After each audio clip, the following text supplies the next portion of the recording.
Hey guys, and welcome back in this fine video and in this fine cold winter morning.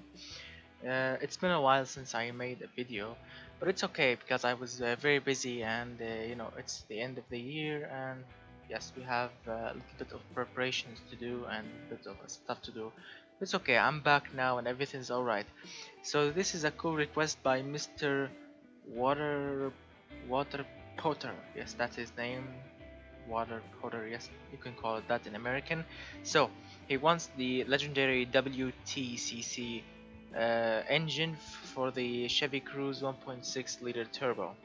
Well, in the previous versions of WTCC Chevy Cruze, it used to be a 2-liter inline 4 naturally aspirated engine, but they upgraded it in 2017 to a 1.6 liter turbocharged beast. So I've searched the internet about the specs and I found some of them, and I had to search more and more to find it all, but yes, I found it. It's awesome and it worked perfectly.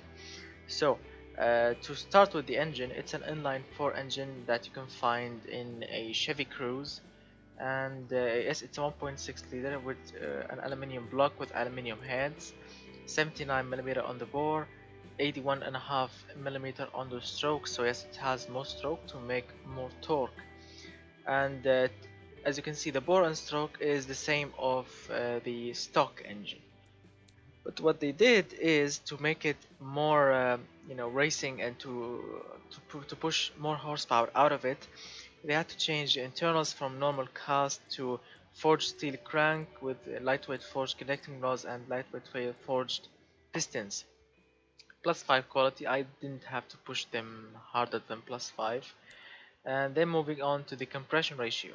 According to the WTCC website and the racing team that bought the car and started working on it, they put a 11.1 to 1 compression ratio instead of 10.8 to 1, which is the stock compression ratio on the Chevy Cruze.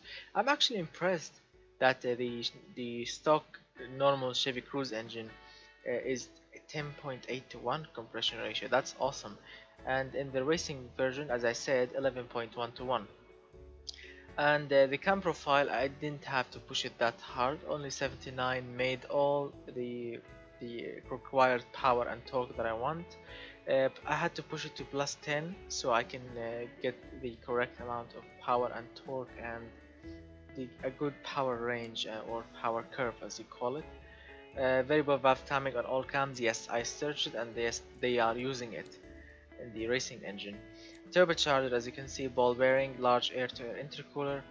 I didn't find the original turbo specs on any website. No one ever wrote it on any website, so I had to adapt one myself and make a custom turbo for this engine. 49mm on the compressor, 42mm on the turbine, 1.09 AR ratio, and 17.8 psi of boost. Yes, it's a highly boosted engine. 10 on the quality, again to get the perfect power and torque. Direct injection like the real one. Well, this is where I got a little bit lost, because no one said on the website that if they are using on the racing engine a throttle per cylinder or a single one, but I thought that okay, if they are using a single one on the stock engine, they might have just upgraded it to a better version, or a better single throttle body configuration for the racing engine. So I used a single one, and it worked perfectly. The engine made the correct power and torque, and it's good. No need to use per cylinder. Even this one is much better, and I produced more power with it, but I thought I'm gonna use single. As I said, performance intake, because there is no racing option here, which is obviously it's a performance engine. 98 octane fuel, 12.6 air fuel ratio, 56 on the ignition. The RPM limit is 8,700, which is the correct RPM that I found on all the websites.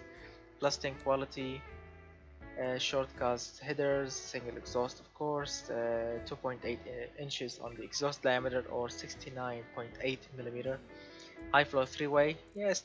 I'm not sure that a racing engine is using catalytic converters or not, but I'm assumed let's make it more clean, that more cleaner. Okay, no mufflers of course, plus 10 quality, and this is the final result: 310 horsepower, 247 pound-feet of torque.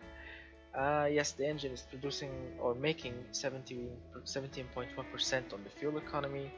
I'm using all the octane it produces. I'm impressed. Low emissions. The service cost is acceptable, very acceptable for a racing engine.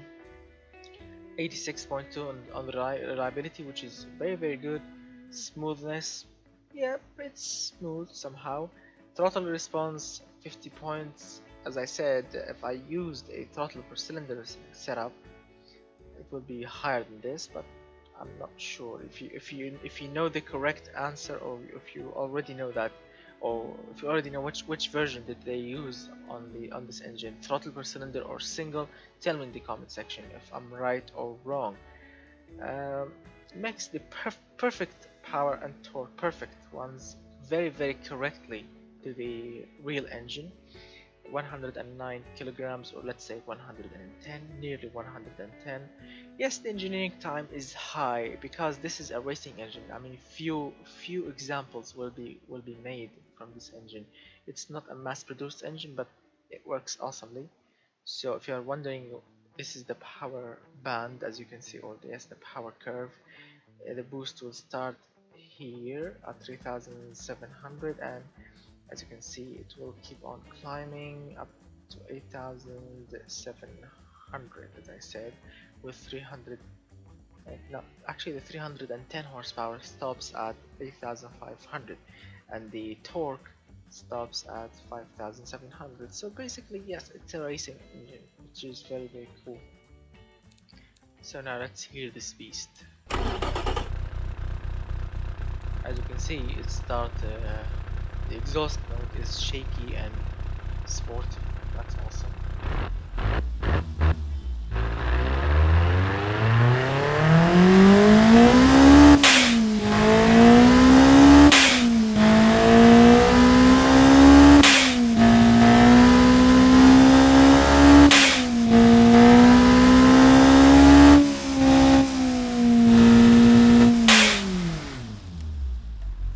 Loud and awesome. These are the internals, as you can see, with the big turbo. Yes, it's a big turbo for this engine, but it makes good power band, good boost, and good power.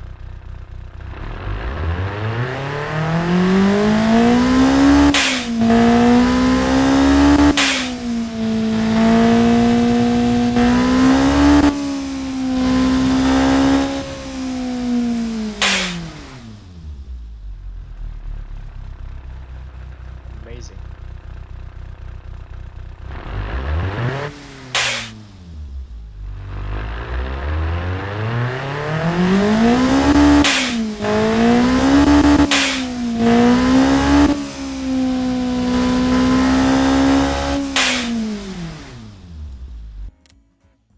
So the engine is perfectly well made. I'm really happy with the end results because everything turned out to be perfectly like the real engine.